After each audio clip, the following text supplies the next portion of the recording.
हमारा हृदय एक ऐसा अंग है जो लगातार अहर्निश काम करता है। हम जब सो रहे हों या आराम कर रहे हों तब भी ये काम करता रहता है। हमारी बॉडी में लगातार रक्त को पंप करने के लिए हृदय का इस प्रकार काम करना जरूरी है। लेकिन हृदय के इस काम में व्यवधान तब आता है जब हार्ट में ब्लॉकेज हो जाता है। इस परेशानी से बचने या परेशानी को मैनेज करने के कई तरीके हैं, जिनमें से एक है हार्ट ब्लॉकेज में योग ब्लड सर्कुलेशन में सुधार करने और ब्लड कोलेस्ट्रॉल लेवल को कम करने और प्लाक के बिल्डअप को कम करने में प्रभावी बताया जाता है, जिससे एथेरोस्क्लेरोसिस, हार्ट अटैक, स्ट्रोक और हार्ट ब्लॉकेज का खतरा कम हो जाता है। हार्ट ब्लॉकेज एक ऐसा शब्द है जो आमतौर पर कोरोनरी आर्टरी डिजीज का जिक्र करने वाले मरीजों द्वारा इस्तेमाल किया जाता है। प्लाक का बिल्डअप आर्टरीज के सक्रिय होने का कारण बनता है। ये हार्ट ब्लॉकेज अगर अधिक गंभीर है तो ये मांसपेशियों को कार्य करने के लिए आवश्यक रक्त प्राप्त करने से रोक सकता है, विशेष रूप से ऐसे समय में जब अधिक रक्त प्रवाह की आवश्यकता होती है, जैसे कि एक्सरसाइज करते समय। ऐसे में सीने में दर्द और सांस लेने की तकलीफ जैसे लक्षण दिखाई देते हैं। हार्ट ब्लॉकेज के लक्षणों में पहला है सांस लेने में परेशानी होना, यदि आपको सांस से संबंधित कोई बीमारी नहीं है तो। दूसरा है चक्कर आना। तीसरा, बिना मेहनत किए शरीर में थकान बनी रहना। चौथा है पैरों या शरीर के अन्य हिस्सों में सूजन। अगला है हमेशा सर्दी बने रहना, अंदर से कपकपी छूटना। और इसका एक महत्वपूर्ण लक्षण है हार्ट अटैक के लिए जिम्मेदार लक्षणों में से एक लक्षण है सीने में असहजता महसूस करना, घबराहट महसूस करना। हार्ट ब्लॉकेज की परेशानी को दूर करने के लिए आप अनार का उपयोग कर सकते हैं।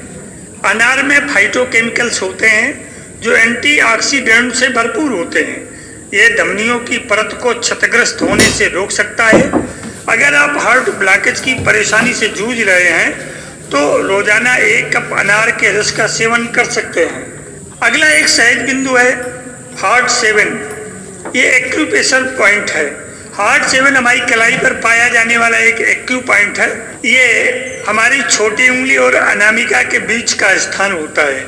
ऐसा माना जाता है कि इस जगह एक्यूप्रेशर से स्ट्रेस, डिप्रेशन जैसी समस्याएं दूर होती हैं। इनर गेट पॉइंट एक एक्यू पॉइंट हाथ से थोड़ा नीचे कलाई पर होता है, जैसा कि आप चित्र में देख भी सकते हैं। हार्ट का मेडिकल टेस्ट करने का सबसे आसान तरीका है सीढ़ियों पर चढ़ना। 90 सेकंड के अंदर आप अपने दिल का हाल समझ सकते हैं। अगर आप 1 मिनट में 50 से 60 सीढ़ियां चढ़ लेते हैं तो आपका हृदय स्वस्थ है।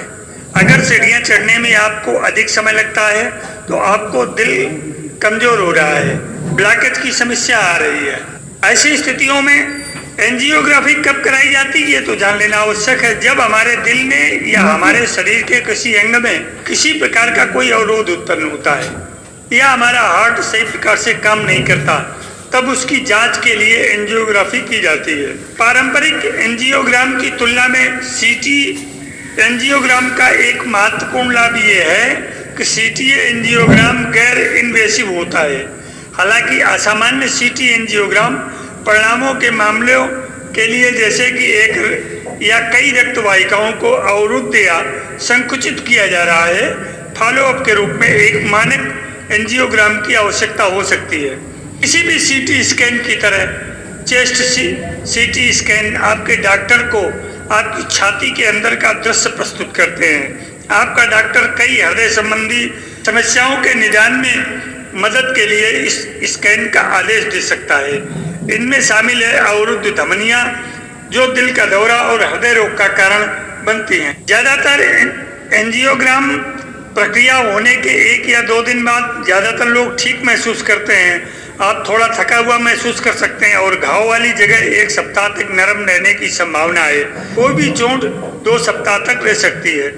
प्रक्रिया होने के 1 या 2 दिन बाद ज्यादातर लोग ठीक महसूस करते हैं। निष्कर्ष, सामान्य कोरोनरी एंजियोग्राफी और माइनर सीएडी के 7 साल में गंभीर बीमारी में बदलने की संभावना नहीं है। और इन रोगियों में एमआई की घटना 5 साल में दुर्लभ है। इसलिए कम से कम 5 वर्षों के भीतर कोरोनरी एंजियोग्राफी दोहराने का संकेत नहीं दिया जाता है। हार्ट ब्लॉकेज में योग फायदेमंद हो सकता है। योग के कई स्वरूप हैं जो ब्लड सर्कुलेशन को ठीक करने के साथ ही हार्ट ब्लड प्रेशर को कम करने में मदद करते हैं, जिससे हार्ट डिसीज का खतरा कम हो सकता है। साथ ही कोलेस्ट्रॉल को कम करने में भी मददगार बताए गए हैं, जो हार्ट ब्लॉकेज का कारण बन सकता है। यहाँ हम आपको हार्ट ब्लॉकेज के लिए कुछ ऐसे ही योगासनों के बारे में बता रहे हैं जो आपके लिए मददगार हो सकते हैं। इसके साथ ही ये अनिद्रा, डिप्रेशन और एंजाइटी से भी राहत दिलाने में मदद कर सकते हैं। हार्ट ब्लॉकेज में ताड़ासन माउंटेन पोज प्रथम महत्वपूर्ण योगासन है।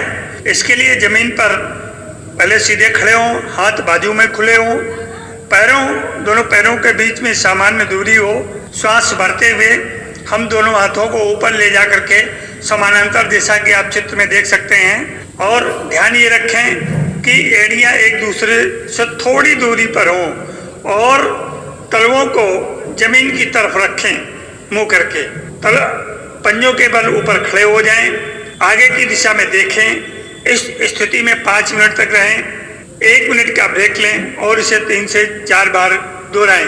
हार्ट ब्लॉकेज में दूसरा योगासन है वृक्षासन, ट्री पोज। फर्श पर सीधे खड़े हो जाएं, अपनी दोनों हाथों को सीने के सामने लाएं और हथेलियों को प्रार्थना की मुद्रा में मिला लें। अब हथेलियों को आपस में जोड़कर रखते हुए अपने दोनों हाथों को सांस भरते हुए ऊपर की ओर फैलाएं। अपने दाहिने घुटने को मोड़ें और अपने दाहिने पैर के तलवे को बाईं जांघ के अंदरूनी हिस्से पर रखें। अपने बाएं पैर को सीधा रखें और जितनी देर हो सके इस स्थिति में रहें। 1 मिनट के लिए आराम करें और इसे दूसरी तरफ से दूसरे पैर से भी करें। इस आसन को आप 5 बार दोहरा सकते हैं। हार्ट ब्लॉकेज योगा में तीसरा महत्वपूर्ण आसन है भुजंगासन, जिसे हम कोबरा पोज भी कहते हैं। पेट के बल जमीन पर सीधे लेट जाएं, सिर को जमीन पर रख लें, अपने दोनों हाथों को अपने कंधों के दोनों ओर रखें। धीरे धीरे अपनी हथेलियों पर दबाव डालें और श्वास भरते हुए अपनी पीठ और पेट की मांसपेशियों को खींचते हुए अपने शरीर को धड़ से ऊपर उठाएं। अपनी बाहों को सीधा करें, छत पर एक बिंदु पर ध्यान स्थिर करें और लगभग 15 से 30 सेकंड के लिए इसी मुद्रा में रहें और सांस छोड़ते हुए प्रारंभिक स्थिति में लौट आएं। 20 से 30 सेकंड का अवकाश लेकर के इस पोज को दोबारा किया जा सकता है। अगला आसन है इसमें अर्ध Matsyendrasana, sitting half spinal twist. इसमें अपने आसन पर सीधे बैठ जाएं और बैठ करके अपने दोनों पैरों को फैला करके पैरों को आपस में मिलाकर सीधे बैठें। अपने दाहिने पैर को मोड़ें और अपने दाहिने पैर की एड़ी को अपने बाएं कूल्हे के पास रखें। अब बाएं पैर को अपने दाहिने घुटने के ऊपर ले जाएं। अपने दाहिने हाथ को अपने बाएं पैर पर और अपने बाएं हाथ को अपने पीछे रखें। कमर, कंधों और गर्दन को बाईं ओर मोड़ें और बाईं ओर के कंधे के ऊपर देखें। इसी स्थिति में रहें और धीरे धीरे श्वास अंदर बाहर करते रहें। धीरे धीरे मूल प्रारंभिक स्थिति में वापस आएं और दूसरी तरफ भी इसी तरह दोहराएं। हार्ट ब्लॉकेज योग की लिस्ट में इस आसन को शामिल करने की वजह यह है कि इसको करने से शरीर के ऊपरी हिस्से का स्ट्रेच पूरी रीढ़ पर काम करता है और बाएं और दाएं तरफ परफॉर्म करने पर छाती के किनारे ओपन होते हैं। ये हृदय की मांसपेशियों को भी उत्तेजित करता है, वर्टिब्रल कॉलम से स्टिफनेस को दूर करता है और पल्स रेट को सामान्य करता है। इसका नियमित रूप से अभ्यास करने से रक्त में कोलेस्ट्रॉल का निर्माण नहीं होता है और दिल के दौरे और दिल के ब्लॉक होने का खतरा कम होता है। इसके अतिरिक्त हार्ट ब्लॉकेज में आप भुजंगासन के बाद गोमुखासन, मलासन ब्रिज पोज और पश्चिमोत्तानासन भी कर सकते हैं। ये समस्त आसन आपके हार्ट ब्लॉकेज के लिए बहुत महत्वपूर्ण और फलदायी हैं। इन्हें करने से आपके शरीर की स्थिति का स्वास्थ्य तो सुधरेगा ही, परंतु हार्ट की भी इससे अच्छी मालिश होती है। अब आइए हम उन आसनों के विषय में बात करेंगे जो हार्ट के रोगी को नहीं करना चाहिए। ये इनमें से पहला है चक्रासन। यह एक बैकएंड पोज है। इसमें अत्यधिक शक्ति और सिंक्रोनाइज्ड ब्रीदिंग पैटर्न की आवश्यकता होती है। इस मुद्रा का अभ्यास करने से हृदय पर बहुत अधिक दबाव पड़ सकता है, जिससे हृदय तेजी से ब्लड पंप कर सकता है। दूसरा है हलासन। इस प्रकार की मुद्रा में आप अपनी पीठ के बल लेट जाते हैं, अपने पैरों को उठाकर अपनी पीठ के पीछे रख लेते हैं। इससे हृदय आपके निचले शरीर में दबाव के साथ रक्त का संचार करता है, क्योंकि ये गुरुत्वाकर्षण के विरुद्ध कार्य कर रहा है। सर्वांगासन। हार्ट डिसीज से ग्रसित होने पर इस आसन से पूरी तरह बचना चाहिए, क्योंकि इसके लिए अपने कंधों पर खड़े होकर शरीर के ऊपरी हिस्से पर पूरी तरह दबाव डालना होता है। इससे रक्त के संचलन के लिए हृदय गुरुत्वाकर्षण के विरुद्ध अधिक मेहनत करता है। यही हाल शीर्षासन का भी है। शीर्षासन को भी हृदय की बीमारियों में नहीं करना चाहिए। इसके अतिरिक्त विपरीत करणी आसन को भी आपको नहीं करना चाहिए, क्योंकि ये हृदय के रोगियों के लिए खतरा उत्पन्न कर सकता है।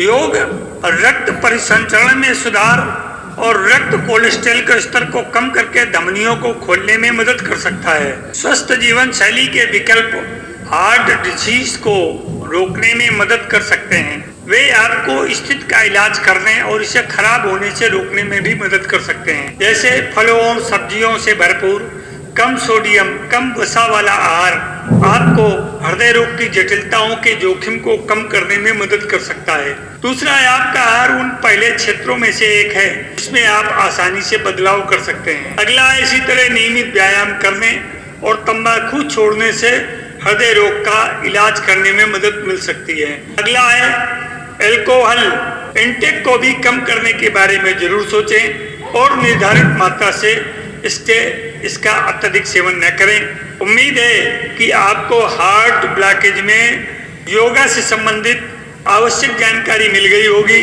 इससे अधिक जानकारी के लिए किसी योग एक्सपर्ट, योग गुरु और एक्सपर्ट डॉक्टर से सलाह अवश्य लें। अगर आपके मन में हार्ट ब्लॉकेज में योगा से संबंधित कोई सवाल हैं तो आप हमारे फेसबुक पेज पर या यूट्यूब में ईमेल भी कर सकते हैं। हम आपके सभी सवालों के जवाब कमेंट बॉक्स में देने की कोशिश करेंगे। अपने करीबियों को इस जानकारी से अवगत कराने के लिए इस वीडियो आर्टिकल को आप शेयर जरूर करें। आशा है आपको हार्ट ब्लॉकेज के संबंध में एक दी गई सामान्य जानकारी बहुत ही अच्छी लगेगी। आप इसको लाइक, शेयर, सब्सक्राइब करें और अपने जानकारों को भी इसे अग्रसारित करें। जीवन के साथ योग चैनल में राजन आचार्य का सादर अभिवादन। शेष मिलते हैं अगले अंक में एक नई जानकारी के साथ।